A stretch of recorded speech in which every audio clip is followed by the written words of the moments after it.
Boa tarde, Juliana, boa tarde a todo mundo que está aqui pelo YouTube. Eu sou Edna Granja, seguindo o exemplo das primeiras pessoas que falaram na mesa. Sou uma mulher de pele negra, cabelo liso, uso um vestido de mangas colorido, vermelho, verde, preto e branco. E estou de óculos também. Falo com vocês diretamente do meu consultório, porque apesar de Juliana ter trazido esse currículo aí da ordem acadêmica, e de fato eu ter vivenciado mestrado, doutorado, pesquisa e estudo muito no campo de gênero e masculinidades, atualmente é no consultório onde eu percebo a maior reverberação disso tudo, tanto no consultório privado, quanto nos exercícios de supervisão e acompanhamento de grupos, onde a temática de gênero está sempre presente. Eu gostaria de pedir que colocassem a minha apresentação para a gente começar os nossos diálogos, né? Eu trago aqui um pequeno currículo, vocês vão perceber que além de psicóloga, mestre em psicologia, doutora em ciências, eu trago, antes de tudo, mãe de Martim Antônio, porque não à toa uma pesquisadora no campo de gênero e masculinidades vai, né, ser mãe de dois meninos, Martim, um menino de 4 anos, e Antônio, que está aqui no forninho, faltou dizer na apresentação que tem um bebê aqui sendo preparado também. E eu falo de Recife, esse sotaque que vocês devem estar reconhecendo é de Recife, Pernambuco, apesar de eu ter feito doutorado no Rio, e o mestrado já aqui em Recife, é daqui que eu sou, é a partir daqui que eu falo, desse estado, do estado de Pernambuco, um estado que ocupa posições não tão dignas de orgulho, né, nos rankings de violência e também de violência contra a mulher. Mas bem, eu resolvi começar a apresentação trazendo um pouco para vocês uma historinha que ilustra o meu lugar de fala. Esse lugar de fala que é atravessado por tantas coisas, que se materializa no que eu estudei, mas no que eu faço e vivo propriamente hoje. Então, esse é um textinho que eu publiquei há um tempo, e esse aqui da foto que vocês estão vendo é Martim, meu pequeno, que nessa época devia ter 2 anos, hoje já tem 4,5, e eu conto aqui uma história para vocês. Eu vou ler para ser mais sucinta nessa parte introdutória, tá? E digo, Martim não sabe ainda quem é o super-homem, mas gosta dessa camisa que ganhou de aniversário. Sempre olho para ele vestido assim, com áreas de desconfiança. Talvez por ser feminista, talvez por estudar gênero e masculinidades. Sim, passei o mestrado olhando para os homens autores de violência contra as mulheres. No doutorado, trabalhei com os homens jovens que usam drogas. Nos 2 trabalhos, em todas as temporadas, que mais diretamente fiz parte do Núcleo Feminista de Pesquisa sobre Gênero e Masculinidades, o GEMA-UFPE, li e refleti sobre um modelo de masculinidade hegemônico, uma forma de ser homem esperada socialmente, força, virilidade, contenção de emoções e por aí vai. Discutíamos que nenhum homem sequer conseguia seguir 100% esse modelo, mas todos, em alguma medida, sofriam influência dele. Todo homem quer ser um super-homem, ou já quis, ou vai querer ser, ou sofre porque não quer ser. Vai precisar lutar contra todo mundo para ser o que quiser. Não tem escapatória. O modelo de masculinidade hegemônica é visto como uma camisa de força. Vocês já pararam para pensar que o desemprego pode ter repercussões exacerbadas para homens que se colocam, se cobram e são cobrados a estarem no lugar de provedores? E ganhar menos do que a mulher, e está doente precisando de ajuda, e se sentir inseguro, frágil. Um olhar mais raivoso pode ler isso aqui e dizer: bem feito, isso porque estou evidenciando aqui os efeitos negativos do machismo para os homens. E sabemos sim que há efeitos positivos. Eles também usufruem dos lugares sociais que ocupam. Mas compensa? Pense que não. Para mim, criar um menino hoje é assistir às tentativas de consolidação do dito modelo de masculinidade hegemônica em quase tudo que o rodeia. E sendo feminista? Sim, o combate cotidiano com as amarras e as mordaças do machismo que tentam colocar nos nossos filhos. Procuro ensiná-lo sobre respeito e cuidado. E educar sendo psicóloga. Dentro de uma psicologia feminista, parece importante estar ao lado do filho, nomeando emoções, desinterditando afetos, apresentar a fragilidade como possibilidade e o diálogo como um caminho potente para quase tudo na vida. Pois bem, fazendo a ponte agora para o consultório, que era onde eu estava quando escrevi todas essas reflexões e que é onde eu estou aqui com vocês, eu continuo. Hoje, no sofá azul do consultório, vi um homem falando em super-homem, sobre a possibilidade de ser um super-homem. Este homem, que acompanho aproximadamente há um ano, falava isso após se encontrar profundamente com suas fragilidades. Conversamos sobre o super-homem que ele queria ser. Entendemos que não tinha nada a ver com o super-herói dos desenhos animados e filmes. Eu vi com beleza, tomada de emoção, que era ele reivindicando para si a caneta que ia desenhar o seu personagem principal, o seu lugar no mundo. Estranhar os discursos mais consolidados sobre ser homem, nada de camisa de força. Eu vi encantamento diante da possibilidade de libertação. O super-homem dele já era ele se desenhando, ele com a caneta na mão. É isso. O super-homem dele não tem capa, não está vestido com uma camisa parecida com a de Martim. É um homem que sorri emocionado, desenhando o seu próprio corpo. É um homem com a caneta na mão. Ainda estou aqui, olhando para essa imagem que produzi após o nosso encontro. Aí, olho também para essa foto de Martim e me pego desejando profundamente ajudá-lo na construção da caneta dele, do seu desenho de si. Pois bem, essa foi uma forma relativamente sucinta de dividir um pouco com vocês o que eu entendo por lugar de fala. Uma mãe de meninos, uma pesquisadora sobre masculinidades que ousa olhar e se provocar a pensar sobre o engajamento masculino nas discussões de gênero e, sobretudo, no enfrentamento à violência de gênero. E eu construí a minha fala trazendo para vocês algumas marcações que eu não vou nem aprofundar tanto, porque eu vi que a professora Maricela já trouxe em alguma medida, tá? Para início de conversa, me parece importante posicionar alguns conceitos, tendo em vista que muito se fala sobre gênero e muitos conceitos circulam sobre gênero também.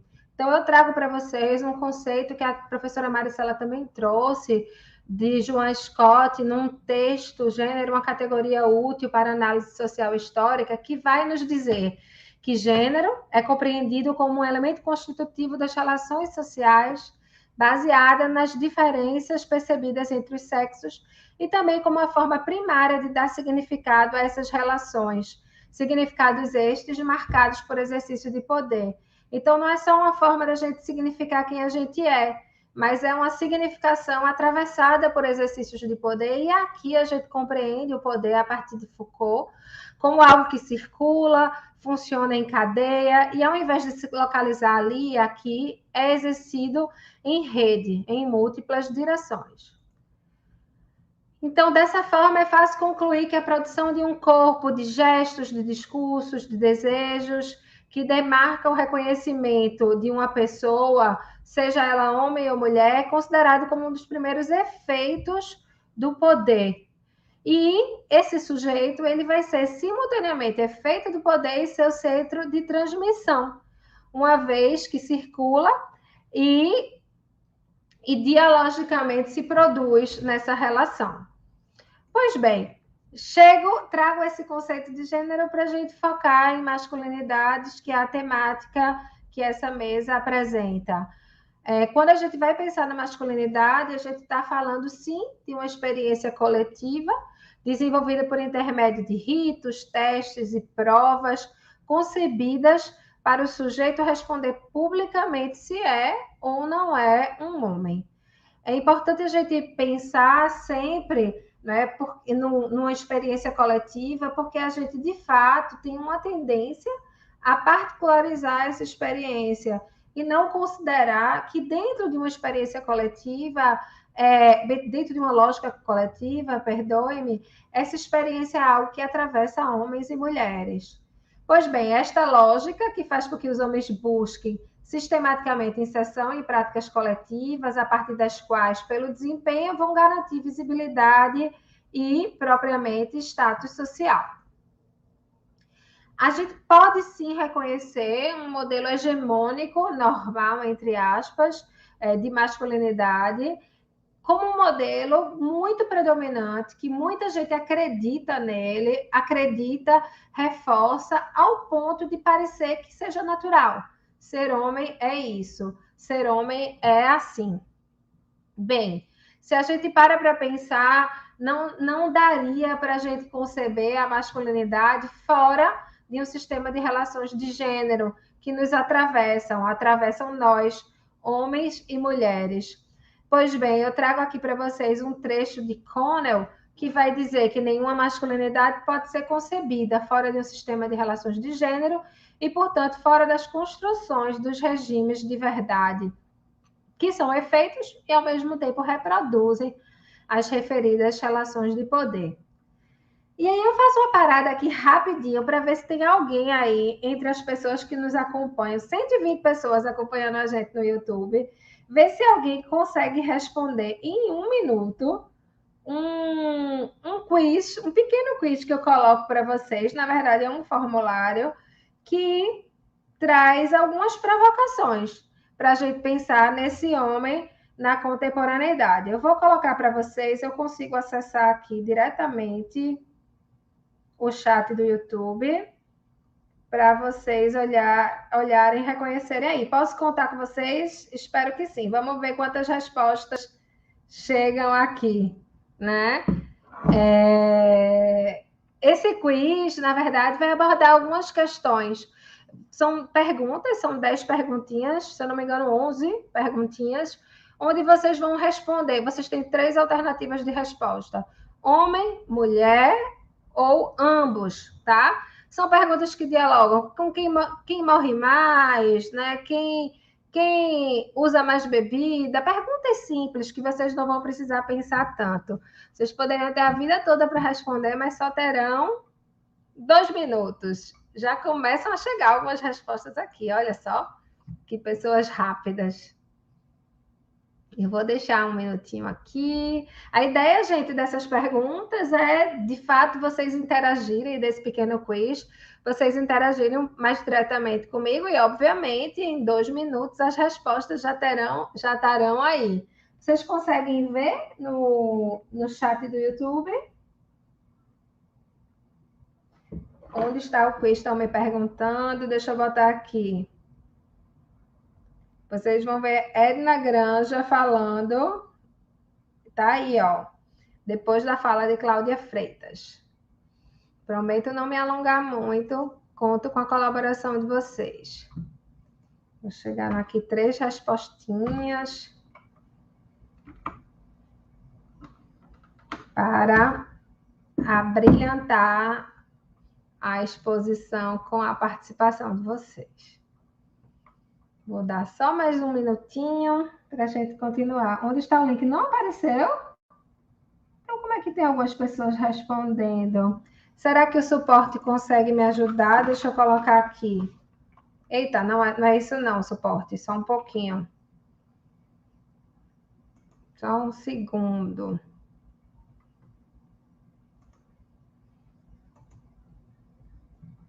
Algumas pessoas responderam. Que estranho. Deve estar aparecendo para algumas pessoas e para outras não.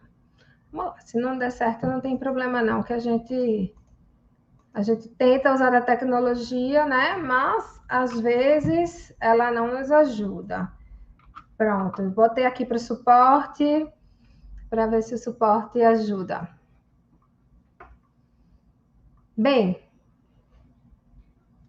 vamos ver. Sem acesso ao quiz.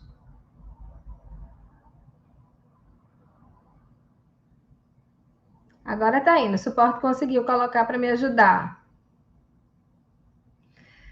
Como eu disse, são perguntas, tá? De uma técnica chamada Loteria da Vida. A minha ideia é de trazer também, considerando que aqui há profissionais que também atuam diretamente com essa temática em outros espaços, é trazer para vocês ferramenta.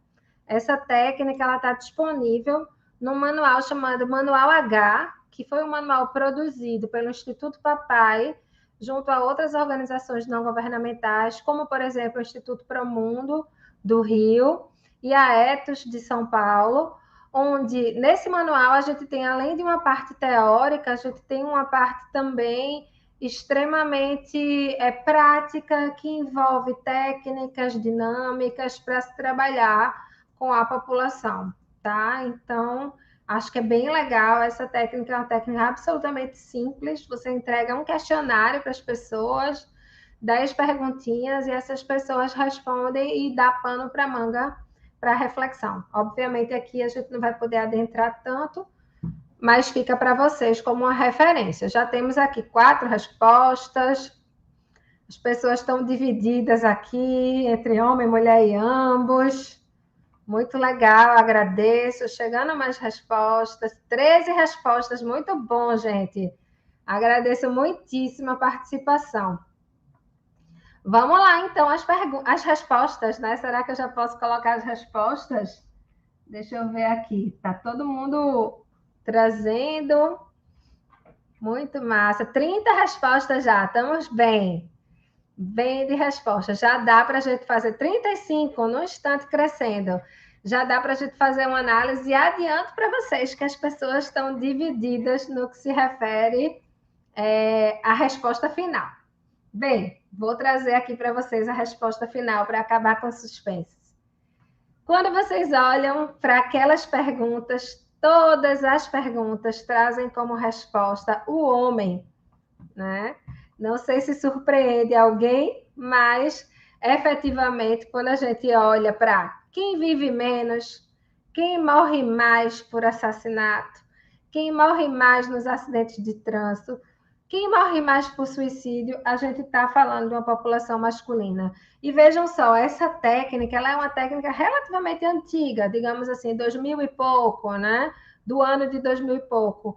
Mas quando você vai conferir os dados, eles continuam, eles se mantêm. Às vezes a resposta entre homem e mulher não está tão gritante, mas ainda está posta. Quando a gente leva isso para a discussão de um grupo pouco familiarizado com as discussões de gênero, é comum, por exemplo, eles olharem assim, quem morre mais por assassinato? São as mulheres, porque são mais frágeis e tal.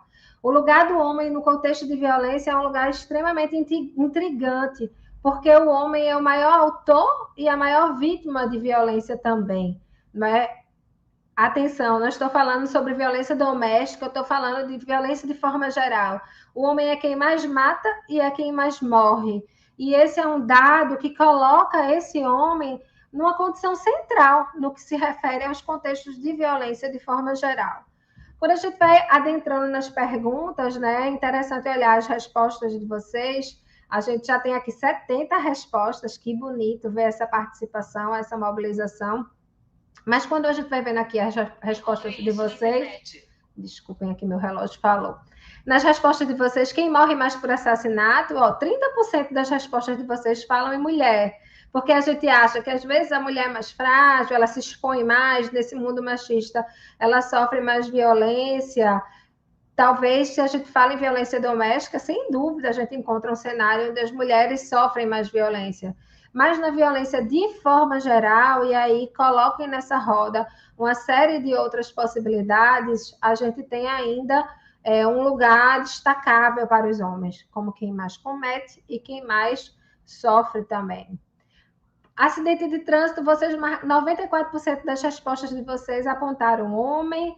Suicídio, vocês ficaram um pouco mais divididos, um percentual relevante dizendo que não tem muita diferença, mas 55% acreditando que é homens, e de fato, sim, gente, são homens que mais se suicidam e que conseguem efetivamente morrer nessa prática do suicídio. Quem mata mais homem, essa foi fácil, né? 98% de vocês disseram que são homens, sim. Quem rouba mais homem. Quem bebe mais bebida alcoólica? Eu acho que as pessoas ficaram em dúvida, porque efetivamente as mulheres vêm bebendo cada vez mais.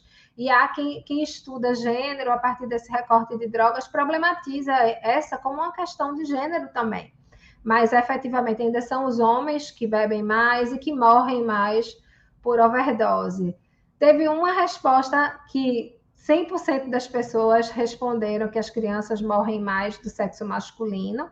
Muita gente discute isso, colocando também que essas compreensões, esses sentidos atribuídos ao gênero e, sobretudo, os sentidos atribuídos ao ser homem, colocam a criança menino como alguém que a gente não precisa ter muito cuidado, né? E aí isso gera uma exposição a risco maior, uma disponibilidade ao cuidado menor, e isso tem efeito nas mortes também. Entre os jovens, quem morrem mais meninos, vocês conseguiram fazer isso facilmente, 80% da resposta de vocês é para os meninos. Seguimos, idoso, a maior parte homens. É interessante dizer que os homens, eles morrem antes do que as mulheres. Mas, ou seja, a expectativa de vida dos homens é cerca de aproximadamente 7 anos a menos que a expectativa de vida das mulheres. Mas ainda assim, quando a gente olha os dados de quem morre mais proporcionalmente, a gente percebe que os homens morrem mais sim. Também morrem mais por acidente de trabalho, e HIV vocês ficaram bem divididos, né? Mas a gente também pensaria no homem como a maior vítima no caso da morte, efetivamente, em HIV. Então, percebam que tudo isso faz a gente problematizar que esse cenário, em tese positivo, que coloca o homem num topo de poder, que faz com que o homem seja um autor de violência efetivamente e oprima a mulher em vários cenários, é um cenário que tem contrapartida para esses homens e contrapartida do ponto de vista da saúde também. Pois bem, problematizando um pouco esses efeitos da masculinidade hegemônica, a gente vai perceber que, se o suposto modelo de masculinidade já é referido como óbvio, cabe aos novos estudos questionar tais obviedades e ventilar outras práticas frente aos modelos ditos hegemônicos. Assim, potencializar-se-á o movimento de transformação do óbvio. Essa é uma fala do Juan Guilherme Figueroa, que nos faz questionar, reforçar só esse modelo de masculinidade hegemônica não provoca a transformação dos contextos, é preciso abrir espaço para o questionamento. E aí o Miguel Vale de Almeida vai trazer outras provocações. Ele vai dizer que o que se coloca em discussão é um modelo cultural ideal. Este, ao mesmo tempo em que não é atingível por nenhum homem, exerce um efeito controlador sobre os mesmos, que incorporam a ritualização de algumas práticas.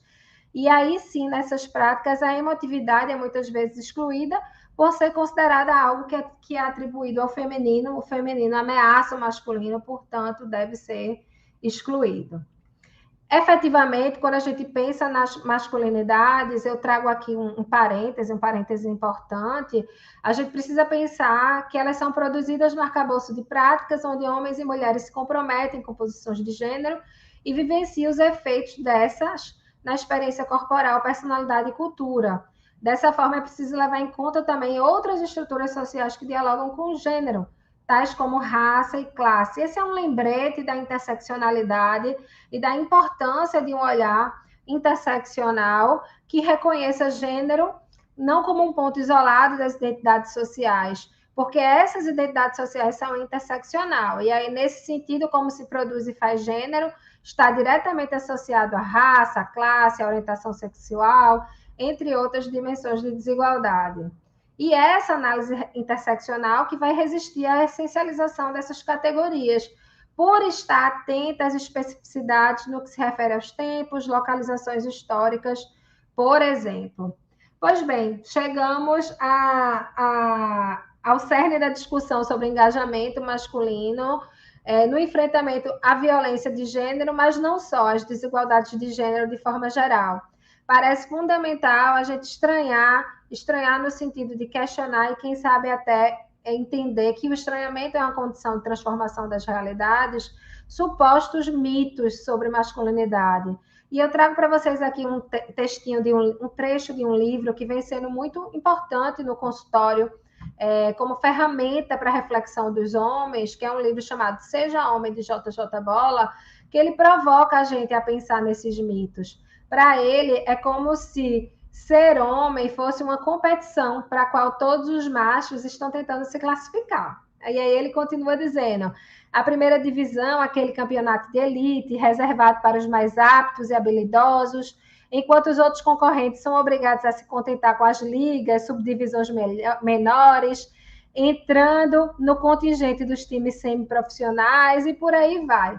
JJ Bola continua dizendo que pior, né? A ideia do que significa ser homem, as noções de masculinidade que surgem com ela, talvez se pareçam muito mais com um esporte, no qual as regras mudam o tempo inteiro a depender do local que é praticado. A condição do sujeito na qualidade de homem, bem como a masculinidade associada a esse ideal, não é, portanto, uma entidade fixa. É importante que a gente reconheça isso, porque é algo que está sempre mudando, é fluido, e pode ser, no final das contas, tudo que você quiser. Óbvio que o texto de JJ Bola fala tudo que você quiser, e a gente pode questionar a partir, inclusive, de um olhar interseccional. Mas é fato que estranhar esse modelo é uma forma de desconstruir esses mitos e, quem sabe, escrever narrativas diferentes sobre ser homem na nossa história. E aí eu trago para vocês, infelizmente não vai dar para abordar tanto, alguns mitos sobre masculinidade que JJ Bola traz no seu livro, que merecem ser estranhados, né? Estranhados no sentido de questionados e transformados, né? Os homens são mais fortes que as mulheres, homens de verdade. O que são homens de verdade? Homens não choram, homens, aquele homem claramente gay é o homem que não é homem, né? E a identidade de gênero se confunde com orientação sexual, enfim, e por aí vai. Bem, o convite, no final das contas, é que, como vulcões, né, que estão aí a toda hora mostrando para a gente uma tensão que provoca uma transformação, a gente se provoque também a estranhar esses mitos e a produzir modelos de masculinidade alternativos e talvez mais prazerosos, saudáveis para os homens e harmônicos para a vida da gente, homens e mulheres.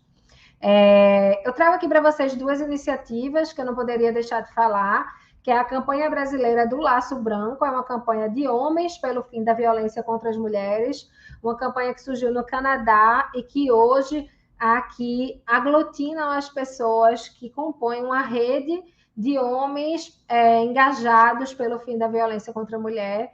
E o Instituto Papai, obviamente, eu trago referências aqui de Recife, porque imagino que vocês acessam mais fácil referências de outros lugares, como no Rio mesmo, a gente tem o Promundo, que eu já citei aqui, em São Paulo, a Etos, e outros grupos, o Instituto NOS, no Rio, outros grupos que trabalham efetivamente com isso.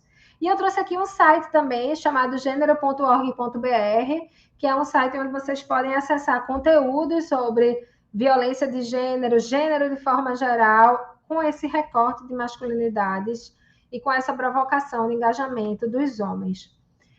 E eu termino aqui trazendo para vocês uma frase que é epígrafe da minha dissertação, onde eu trabalhei as possibilidades de atendimento aos homens autores de violência após a Lei Maria da Penha, porque a gente sabe que a Lei Maria da Penha ela provocou uma mudança no cenário brasileiro no que se refere à violência de gênero, uma vez que abriu uma brecha para que esses homens tivessem algum tipo de atenção para além da punição, quase como uma tentativa de abrir espaço para reflexão e reconstrução dessas masculinidades. Pois bem, eu utilizo na minha epígrafe um trecho de uma fala de Boaventura de Souza Santos, que imagino que vocês conhecem em português, e ele provoca a gente dizendo: eu penso que as lutas importantes no mundo dos direitos humanos contra a violência, contra a tortura, as lutas que não podem ser deixadas a um grupo social, são lutas que não podem ser deixadas a um grupo social. Tal e qual é a luta do movimento negro, que não pode ser deixada somente aos negros, as lutas feministas não podem ser deixadas exclusivamente às mulheres. A luta contra a violência doméstica não pode ser deixada exclusivamente à mulher. É preciso que os homens se solidarizem, porque são as provas vivas de que repudiam essa forma de agressão e que tudo farão para que esse número de pessoas, que infelizmente é muito grande e atravessa todas as classes e todos os continentes, se vá reduzindo através da oposição democrática que homens e mulheres podem fazer. Uma provocação de Boaventura que eu imagino que só é possível se a gente consegue efetivamente estranhar esses modelos que estão postos aí. Porque fazer um mundo melhor nascer é a responsabilidade de todos nós, né? Todos, todas, todos e por aí vai. Pois bem, gente, tentei não extrapolar muito tempo. Eu sei que esse assunto é complexo, a gente fica com dificuldade de escolher o que trabalhar, né? Falar em engajamento dos homens sem estranhar esses arcabouços da masculinidade me parece difícil, por isso eu priorizei um tanto isso na minha apresentação, mas estou aqui para que a gente continue dialogando e trocando. Muito obrigada, agradeço infinitamente o convite. Recebi com muita alegria poder voltar a dialogar, agora não só a partir da pesquisa, mas também na minha prática clínica e das reflexões que eu venho fazendo nesse cenário. Vamos conversar, né? Obrigada.